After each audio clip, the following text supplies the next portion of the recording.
Hello दोस्तों, आप सभी का स्वागत है मसीहा एक दिल को छूने वाली हिंदी कहानी में।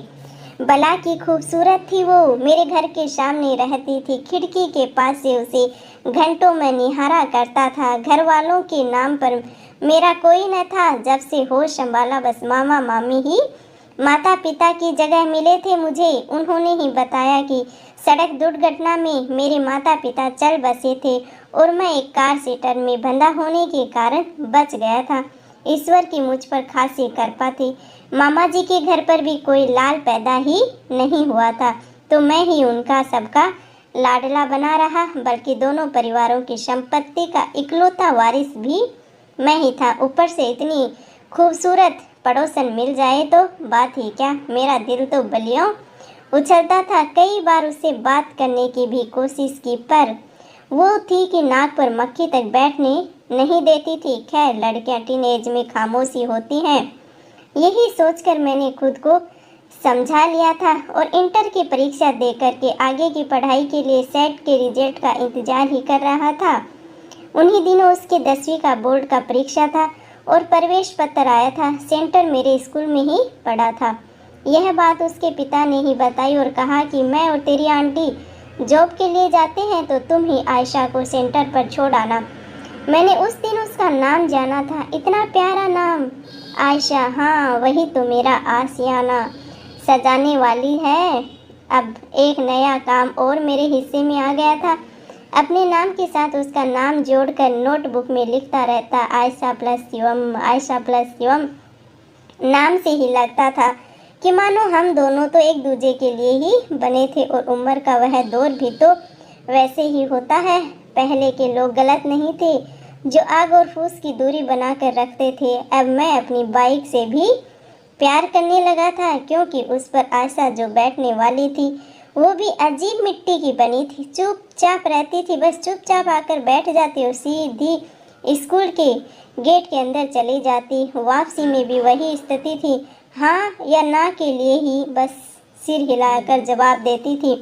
मेरा बड़ा दिल करता था कि एक बार उन हसीन लम्बों से अपना नाम ही सुन। फिर मैंने खुद को समझा बुझा कर रखा कि कहीं ज़्यादा के लालच में जो मिला है वो भी ना छूट जाए, इसलिए ज़्यादा लालच नहीं करना चाहिए। इस तरह से हाई स्कूल की परीक्षाएं भी ख़त्म हुई और सेट का रिजल्ट भी आ गया था, तो मैं पढ़ने के लिए अमेरिका आ गया। अब पहली जॉब लग गई थी और मैं सोचता था कि मामा मामी से मिलकर आयशा से रिश्ते की बात चला दूंगा। आखिर उसके पिता ने मुझ में कुछ देखकर ही तो भरोसा किया था, तो उम्र भर की जिम्मेदारी भी दे ही सकते हैं मुझे।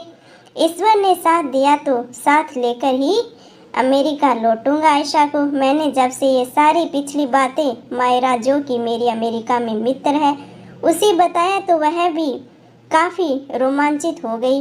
हम सब जीवन में एक न एक बार प्यार तो करते ही हैं, लेकिन कुछ अपनी कहानियों को अंजाम दे पाते हैं और कुछ हैं कि बस कहानियाँ अंतर मन में ही दफन हो जाती हैं, सिर्फ कहानियाँ ही बनकर रह जाती हैं।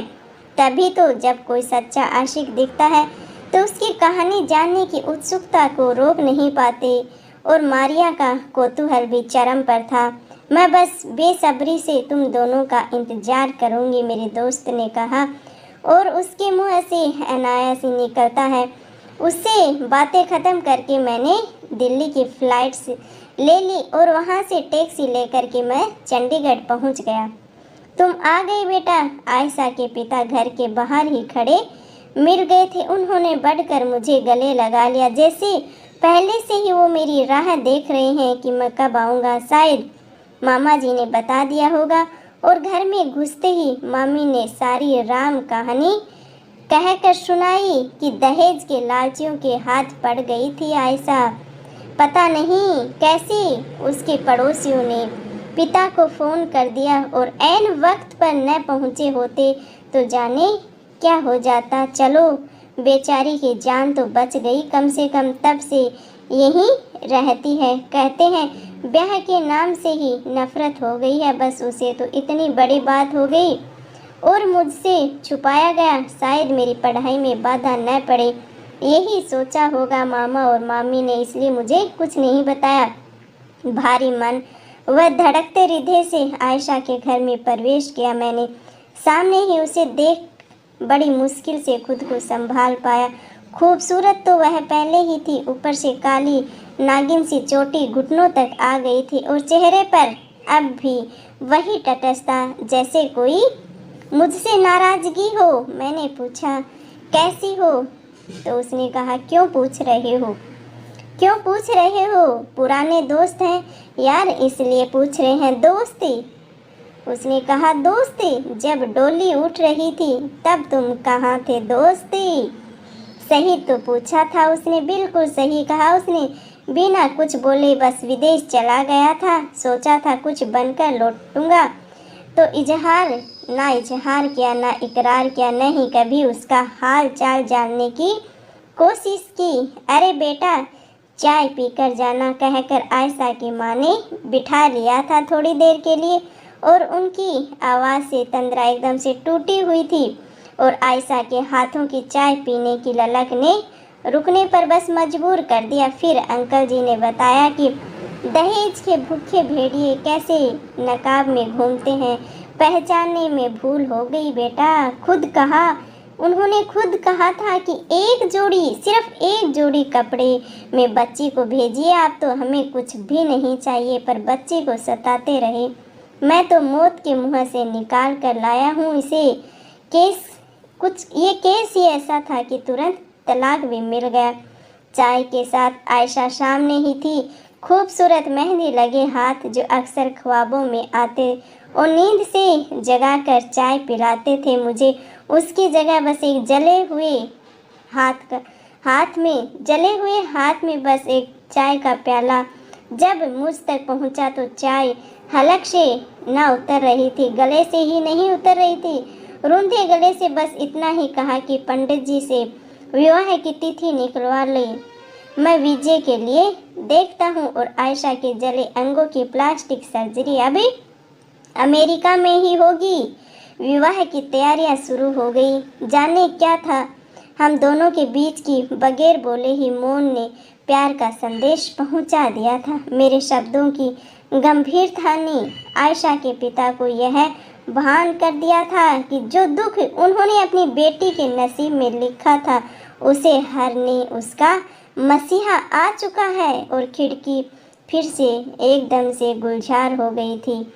अब एक मधुरता आयशा के लावण्य को और बढ़ा रही थी। मैं उसकी खूबसूरती में फिर से खो जाना चाहता था, पर काम बहुत थे, क्या करता। इसलिए बस थोड़ी ही देर के बाद में शादी सर्टिफिकेट वीज़ा वगैरह सब एकदम से निपटा कर मैंने मारिया को फ़ोन किया और यह सारा वृतांत जब कह सुनाया तो खुशी के मारे वह रो पड़ी। और मेरी प्रेम कहानी के पूरी हो जाने की खुशी उसके आवाज़ से 7 समंदर पार तक आ रही थी। प्यार के पंछी जो मिल गए थे, हमारे घोंसले को संवारने की जिम्मेदारी उसने स्वयं ही ले ली और स्वागत की तैयारियों में जुट गई थी। आखिरकार एक कुंवारे घर को नवयुगल के सपनों का संसार जो बनाना था। कहते हैं ना कि होने को कौन टाल सकता, जो किस्मत में होता है वो जरूर मिलता है, जो होकर के जरूर रहता है। तो धन्यवाद जी आप सभी को। हमारी कहानी कैसी लगी कमेंट करके ज़रूर बताएं। और हमारी कहानी का उद्देश्य किसी को ठेस पहुंचाना नहीं है। सारे पात्र काल्पनिक हैं, नाम एक बस संयोग मात्र हो सकते हैं, तो कोई भी अपने ऊपर ना ले। और हमारी कहानी अच्छी लगी हो तो लाइक करें और ज़्यादा से ज़्यादा अपने दोस्तों में शेयर करें। मिलते हैं आप लोगों से एक ऐसी ही कहानी के साथ। तब तक के लिए आप अपना प्यार और सपोर्ट बनाए रखना और आप हमेशा खुश रहो, आगे बढ़ते रहो, यही तमन्ना है मेरी भगवान से। आप सभी हमेशा खुशी खुशी अपना जीवन जीते रहो और अपना प्यार और सपोर्ट ऐसे ही बनाए रखना। राम राम जी सभी को। थैंक यू जी। रोज़ सुबह 8 बजे मेरी कहानी आती है, तो आप लोग ज़रूर देखना और कमेंट करके ज़रूर बताना कैसी लगी। Thank you. राम राम जी सभी को। मिलते हैं कल एक ऐसी कहानी के साथ। तब तक के लिए प्यार और सपोर्ट बनाए रखें।